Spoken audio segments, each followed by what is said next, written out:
Annuncio vobis gaudium magnum.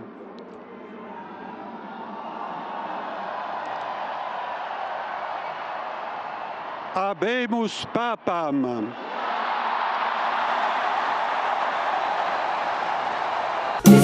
Hatimaye Robert Francis Prevost kutoka Marekani ndiye papa mtakatifu mpya. Hata kabla jina lake halijatangazwa kutoka kwenye roshani ya kanisa kuu la Mtakatifu Petro, umati wa watu uliokuwa chini ulikuwa ukiimba Viva il Papa, kwa maana ishi milele papa. Robert Prevost mwenye umri wa miaka 69 atakuwa kiongozi wa 267 kwenye kiti cha enzi cha Mtakatifu Petro na atajulikana kama Leo wa 14. Amekuwa Mmarekani wa kwanza kushika wadhifa wa papa, ingawa anachukuliwa kuwa kardinali kutoka Amerika ya Kusini kwa sababu ya miaka mingi aliyotumikia kama mumishonari nchini Peru kabla ya kuwa askofu mkuu huko. Ana uraia wa Peru na anakumbukwa kwa upendo kama mtu aliyefanya kazi na jamii zilizotengwa na kusaidia kuunganisha jamii katika kanisa la eneo hilo. Alizaliwa Chicago mwaka wa 1955.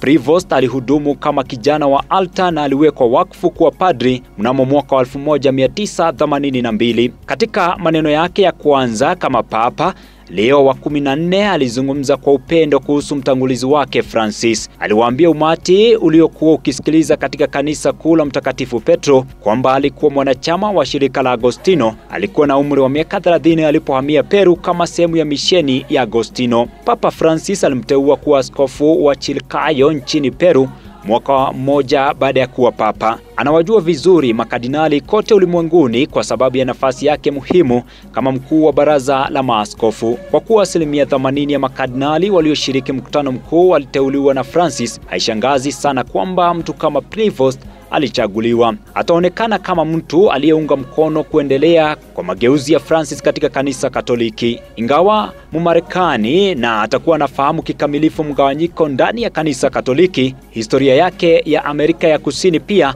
inawakilisha muendelezo baada ya papa aliyetoka Argentina. Ingawa wakati wake kama askofu mkuu nchini Peru hakuepuka kashfa za unyanyasaji wa kijinsia ambazo zimegubika kanisa, jimbo lake lilikanusha vikali kwamba alihusika na jaribio lolote la kuficha ukweli. Kabla ya mkutano mkuu, msemaji wa Vatican Matteo Bruni alisema kuwa wakati wa mikutano ya baraza la makardinali katika siku zilizotangulia, mkutano mkuu walisisitiza umuhimu wa kuwa na papa mwenye roho ya kinabii inayoweza kuliongoza kanisa ambalo halijifungi ndani mbali linajua jinsi ya kwenda nje na kuleta mwanga kwa ulimwengu uliojaa kukata tamaa. Kila laheri papa mpya Robert Francis Prevost ambaye atajulikana kama Leo wa 14. Mimi ni Kamau wa Ithaka.